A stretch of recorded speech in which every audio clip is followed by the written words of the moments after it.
श्री आस्करण जी महाराज नाम के महाभागवत हुए हैं, जो अपने लोग नाम कीर्तन करते हैं श्रृंगार आरती के बाद। हाँ, आस्करण मधुकर जयमल नृप हरिदास जन दासा, ऐसा आता है। तो आस्करण जी के इष्ट श्री राधा मोहन जो थे, इन्होंने विचार किया कि राजकाज में हर क्षण कोई न कोई जब सेवा में बैठते तो राजा, तो आप ये सलाह, ये सेवा, ये सब बंद कर देना चाहिए। जिस समय हम श्री जी की सेवा में है उस समय अन्य कोई वार्ता नहीं, अन्य कोई नहीं, बस उन्हीं के रूप गुण का चर्चा करते हुए। अगर हम सेवा में हैं तो उनका चर्चा का तात्पर्य है पद गुनगुनाते, जिस समय की जो हम सेवा कर रहे हैं उस समय के पद गुनगुनाते हुए या उनकी रूप माधुरी में चित्त लगाए हुए सेवा में। इससे बड़ी कोई बात नहीं। यदि सेवा मिल गई श्री जी की तो आप ये समझ लीजिए कि आप श्री जी के पास जाने का पास मिल गया आपको। बड़े बड़े महापुरुषों ने कहा भजन करना, साधना करना, ये सब हो सकता है, लेकिन प्रभु की सेवा में अनुराग, गुरु की सेवा में अनुराग, संत सेवा में अनुराग, समाज सेवा में भगवत भाव से अनुराग, ये बहुत कठिन बात है। ऊर्ध्वबाहु विरोमेश न कश्चित शृणोति में, धर्मादर्थश्च कामश्च किम धर्मम न सेव्यते। भगवान श्री कृष्ण द्वैपायन व्यास देव जी कहते, मैं दोनों हाथ उठाकर कहता हूं, मेरी बात सुन लो, मान लो। सेवा से सब प्रकार की संपत्ति प्राप्त हो जाती है, जो चाहिए आपको, लौकिक पारलौकिक।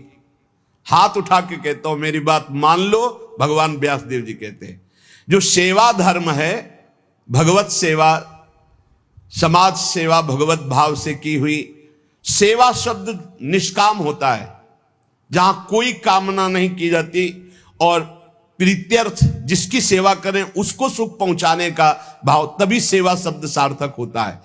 कोई भी ऐसी कामना नहीं जो सेवा से पूर्ण ना हो जाए। जो सेवा धर्म का आचरण करता है उसके संपूर्ण जीवन में आनंद ही आनंद, सुख ही सुख रहता है। और लोग कहते हैं धर्मात्मा को दुख मिलता है। तुम क्या जानो, तुम बाहरी बात देखकर कहते हो दुख मिलता है। हृदय आनंद में वो डूबता है जो किसी भी वैभव में, किसी भी सुख में, किसी भी अनुकूलता में नहीं होता। अभी आपने सेवा धर्म को स्वीकार नहीं किया। सच्ची कहते हैं, सेवा में जब ये शरीर जाता था तब भी किडनी फेल थी, 20 वर्ष से फेल है। कभी गुरु कृपा से एक दिन का भी चूक नहीं हुई, और कभी जानने नहीं दिया कि शरीर में कष्ट है। 7 बजे से लेके कभी कभी 11 बजे तक सेवा का सौभाग्य मिलता, बिल्कुल कभी नहीं जानने दिया। बड़ी से बड़ी सेवा की जो आज्ञा हुई तो वही गुरु बल सब कार्य कराता था।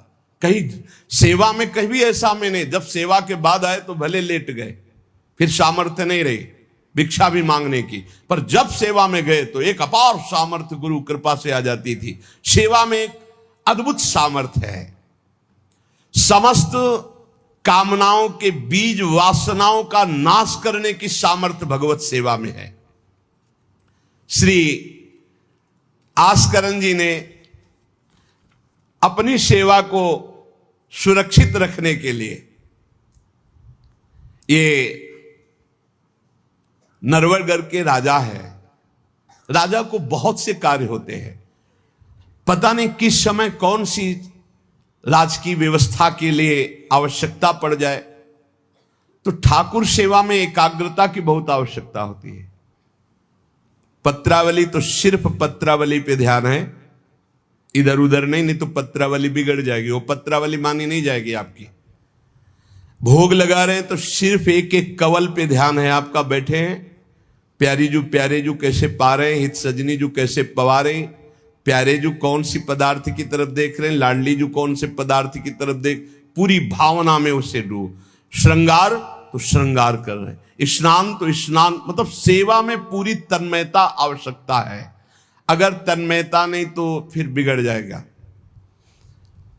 तो नरवरपुर ताको राजा नरवर जानो, मोहन जू धरिए सेवा नी के करी है।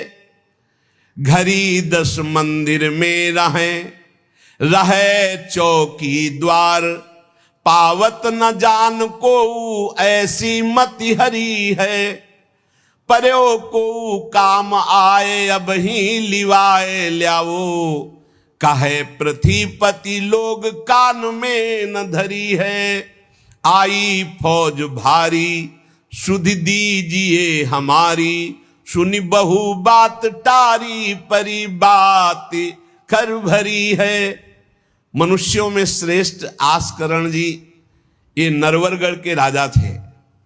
इनके ठाकुर का नाम राधा मोहन जो था। ये प्रेम पूर्वक उनकी सेवा में कोई विघ्न न हो इसलिए 10 घड़ी तक का कठोर आदेश दे दिया था। 24 मिनट की एक घड़ी होती है, तो 10 घड़ी कितने हुए? 4 घंटे। 4 घंटे तक कोई भी अगर सूचना देने आया तो दंड प्राप्त करेगा, वो दंड उसको मिलेगा। 4 घंटे तक सूचना भी नहीं देनी है। जिस समय वो राधा मोहन जी की सेवा में गए तो द्वारपाल खड़े हो जाते थे, कोई भी अंदर प्रवेश नहीं करेगा। किसी भी तरह की कोई विपत्ति आ जाए, आग लग जाए, फिर भी सूचना नहीं देनी है। 4 घंटे सेवा में ये शिक्षा लेनी चाहिए। अपनी जब ठाकुर सेवा करें, हम कहते तभी करो, सब निपटा लो पहले फिर ठाकुर सेवा करो। ऐसा नहीं है कि जल्दी जल्दी तुम्हारा चित्त कहीं लगा हुआ है। अगर घर गृहस्थी में हो तो हम कई बार एकांतिक में बोल चुके हैं, पहले अपने पति पुत्र की तैयारी कर दो। उनको ऑफिस जाना है, उनको विद्यालय जाना है, सबकी तैयारी कर दो, जय जयकार करके उनको पवाओ। फिर इसके बाद अपने ठाकुर को स्नान कराओ, ठाकुर को भोग लगाओ, निश्चिंत हो करके। चित्त वृत्ति बार बार दौड़ रही है, ठीक बात नहीं। अगर हमें कभी कोई और कार्य हुआ तो हम पहले वो कार्य करते थे, फिर राधा वल्लभ जी के दर्शन जाते थे, क्योंकि हम राधा वल्लभ जी के दर्शन में खड़े वही चिंतन करेंगे, वो उनके पास जाना है तो पहले उनके पास हुआ है, फिर अगर कोई कार्य है तो हम वो निपटा के तब जाएंगे। ऐसी सेवा में अन्य कोई वार्ता नहीं, अन्य कोई चिंतन नहीं, अन्य कोई हमारी क्रिया नहीं, केवल सेवा में तत्पर। इसलिए उन्होंने कठोर नियम लगा रखा था।